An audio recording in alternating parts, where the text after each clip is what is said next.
Welcome दोस्तों, आप सबका स्वागत है डेटा ऑप्शंस ट्रेडिंग में। तो दोस्तों, हम यहाँ पर बात करेंगे अब कि मार्केट में आने वाले ट्रेडिंग सेशन में क्या क्या हो सकता है। तो सबसे पहले हम बात करेंगे कि फ्राइडे के दिन मार्केट में क्या क्या हुआ। तो बेसिकली फ्राइडे के दिन ओपनिंग तो हमको फ्लैट देखने को मिली, ऑलमोस्ट फ्लैट देखने को मिली।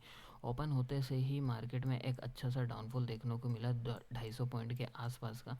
और फिर जैसे ही मार्केट इस बॉटम लेवल के आसपास पहुंचा था, हमारे सेटअप के अकॉर्डिंग हमको यहाँ पर बुलिश सिग्नल मिलना, यानी कि पॉजिटिव सिग्नल मिलना स्टार्ट हो चुके थे।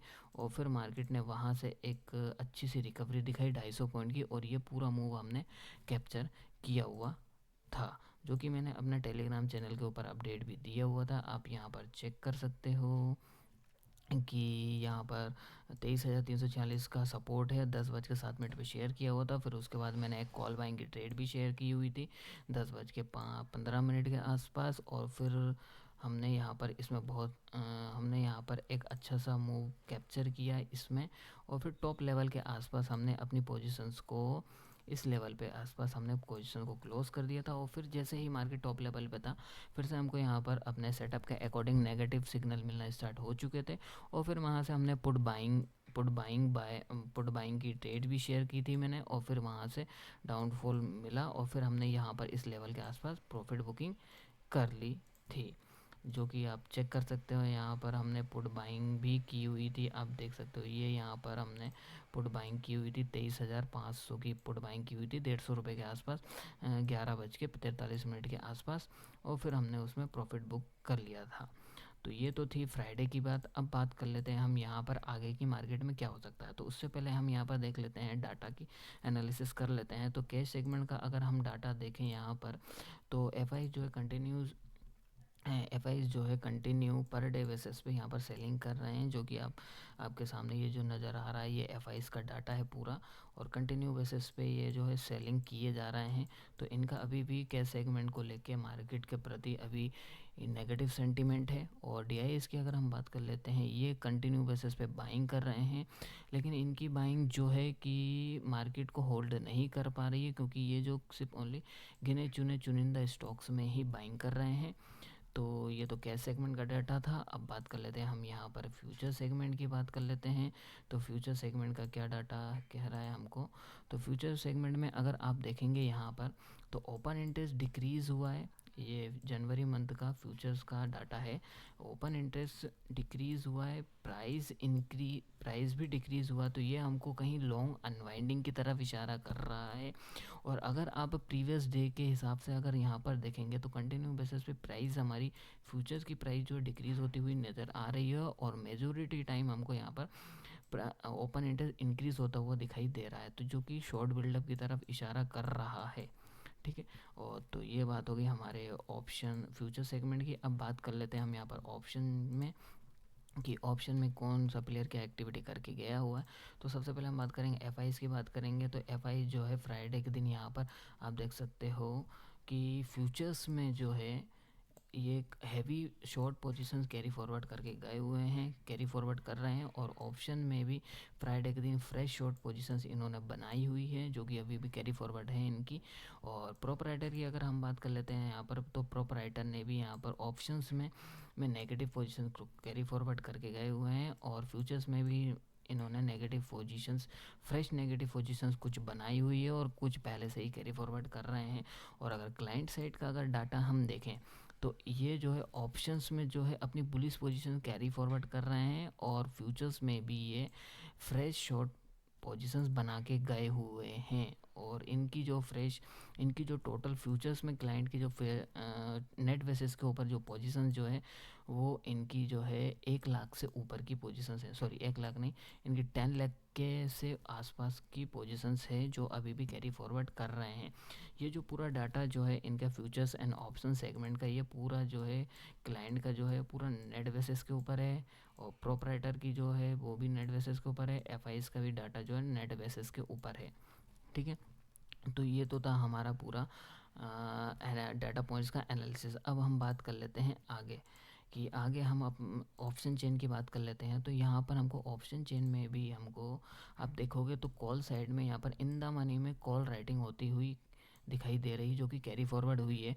और अगर पुट साइड में अगर हम देखें तो यहाँ पर इन द मनी में आप देखेंगे तो यहाँ पर लॉन्ग अनवाइंडिंग होती हुई दिखाई दे रही है। तो ऑप्शन चेन भी हमें अभी भी ऑप्शन चेन भी हमें डाउन साइड का साइड सिग्नल दे रही है। तो ये तो था पूरा ओवरऑल डाटा पॉइंट का एनालिसिस। अब हम बात कर लेते हैं यहाँ पर कि मार्केट में ओवरऑल डाटा क्या निकल के आया है।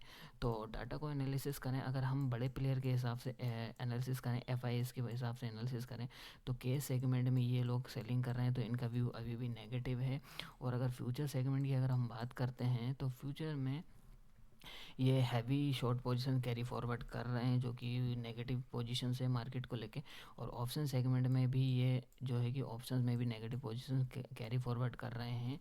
तो ये भी एक बेयरिश साइड की तरफ इंडिकेशन दे रही है। और ऑप्शन चेन की अगर हम बात कर लेते हैं, ऑप्शन चेन में इन द मनी में कॉल साइड में हमको कॉल राइटिंग देखने को मिली जो कि एक नेगेटिव साइड की तरफ इशारा कर रही है। तो ओवरऑल अगर हम डाटा देखें तो वो भी हमको नेगेटिव साइड की तरफ इशारा कर रहा है बड़े प्लेयर के हिसाब से। तो ये तो था हमारा डाटा।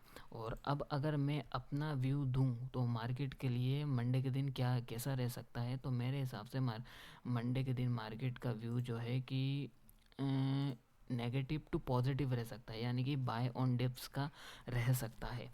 वो इसलिए रह सकता है क्योंकि ये जितना भी मैंने डाटा आपको दिखाया है, फ्यूचर्स ऑप्शंस का ये सब डाटा जो दिखाया है, सिर्फ वो ओनली एक 30% ही डाटा मैंने शेयर किया हुआ है अभी यहाँ पर। और बाकी का बचा हुआ 70% जो डाटा है ना, वो मैंने अभी आपको शेयर नहीं किया हुआ, क्योंकि अगर मैं शेयर कर दिया तो वीडियो जो है कि बहुत लंबी बन जाएगी। धीरे धीरे जैसे जैसे मैं वीडियो अपलोड करता जाऊंगा वो आपको मैं बताते जाऊंगा कि कल के लिए मेरा व्यू मैंने अपना व्यू तो बता दिया और डाटा पॉइंट्स का व्यू नेगेटिव है। और मेरा व्यू जो है कल के लिए पॉजिटिव ही है। जो पॉजिटिव है सिर्फ ओनली सपोर्ट लेवल से बाय पॉजिटिव है मेरा, ठीक है। तो ये तो था कल के लिए। अब बात कर लेते हैं हम यहाँ पर कि नेक्स्ट डे, यानी कि नेक्स्ट वीक में मार्केट में क्या रह सकता है। तो सबसे पहले हम देख लेते हैं यहाँ पर लेवल्स। तो अगर हम यहाँ पर लेवल्स की बात करते हैं तो अगर मार्केट इन लेवल्स, ये जो आपको लेवल्स दिख रहे होंगे, अगर इन लेवल्स के आसपास मगर अगर मार्केट पहुँचता है तो अगर जैसे कि यहाँ पर है 23,600, अगर मार्केट इस लेवल पे अगर पहुँचता है और अगर इस लेवल को क्रॉस नहीं करता है तो यहाँ से आप हमको डाउनसाइड का मूव देखने को मिल सकता है इस वीक में। और अगर इस लेवल को क्रॉस करता है तो फिर हमको नेक्स्ट टारगेट जो रहेगा हमारा 23,800 का, ठीक है। फिर यहाँ तक मार्केट पहुँच सकता है नेक्स्ट वीक में, ठीक है। और अगर इसको भी अगर क्रॉस करता है तो फिर हमारा लास्ट टारगेट जो रहेगा इस वीक के लिए वो है हमारा 23,943, यानी 23,950 के आसपास। तो ये तो थी अपसाइड के बाद। और अगर मार्केट यहाँ से नीचे की साइड अगर जाना स्टार्ट करता है तो वो कहाँ तक जा सकता है, तो मैं आपको बताना चाहूँगा यहाँ पर कि नीचे के साइड के जो टारगेट हैं अगर इस लेवल को क्रॉस करता है 23,346 का लेवल, अगर मार्केट इसको तोड़ता है तो फिर हमको यहाँ पर 23,200 का लेवल देखने को मिलेगा, ठीक है। 23,200 का लेवल हमको देखने को मिलेगा। और फिर इस लेवल को भी अगर ब्रेक करता है मार्केट तो फिर हमको ये वाला लेवल देखने को मिलेगा डायरेक्ट, कौन सा, ये वाला 22,890 का, जो कि मैंने अपने टेलीग्राम चैनल के ऊपर ऑलरेडी शेयर किया हुआ है। आप देख सकते हो यहाँ पर पिन मैसेज में दिया हुआ है, ठीक है। तो ये तो थी पूरी नेक्स्ट डे की, मंडे की बात। और पूरी वीकली का व्यू भी मैंने आपको दे दिया है लेवल्स के साथ में, ठीक है। तो अब मैं आपको एक चीज़ और बताना चाहूँगा कि ये जो जितनी भी मैंने आपको इन्फॉर्मेशन शेयर की हुई है, डाटा पॉइंट्स शेयर की हुई, ये पूरे के पूरे पब्लिक फोरम में, पब्लिक साइट पे अवेलेबल है। आप जाके क्रॉस चेक, क्रॉस वेरीफाई कर सकते हैं। और ये जितनी भी जानकारी जो दी हुई है, मैंने आपको प्रिडिक्शन दी हुई है, वो मैंने अपने बेसिस, अपने एनालिसिस और अपने डाटा पॉइंट का एनालिसिस करने के बाद शेयर की हुई है। आप जो भी ट्रेड्स करते हैं प्लीज़ अपने फाइनेंशियल एडवाइज़र की सलाह ज़रूर लें। आपके प्रॉफिट और लॉस की जो भी होता है उसके लिए मैं और मेरा चैनल जिम्मेदार नहीं होंगे, ठीक है। और टेलीग्राम चैनल का लिंक मैंने अपने डिस्क्रिप्शन बॉक्स में दिया हुआ है, प्लीज़ जाके आप ज्वाइन कर सकते हैं, जिसमें ओनली अभी 51 सब्सक्राइबर हैं और जिसका नाम है डेटा ऑप्शंस ट्रेडिंग। तो वीडियो देखने के लिए धन्यवाद। अगर आपको वीडियो अच्छा लगा है तो प्लीज़ लाइक करें, कमेंट करें, शेयर करें। और टेलीग्राम चैनल ज्वाइन करना ना भूलें, जहाँ पर मैं अपनी लाइव मार्केट की सिचुएशन आपको डालता रहता हूँ, शेयर करता रहता हूँ और थोड़ा बहुत कुछ भी टेस्ट भी देता रहता हूँ। ठीक है, तो दोस्तों वीडियो देखने के लिए धन्यवाद। मिलते हैं अब कल लाइव मार्केट में।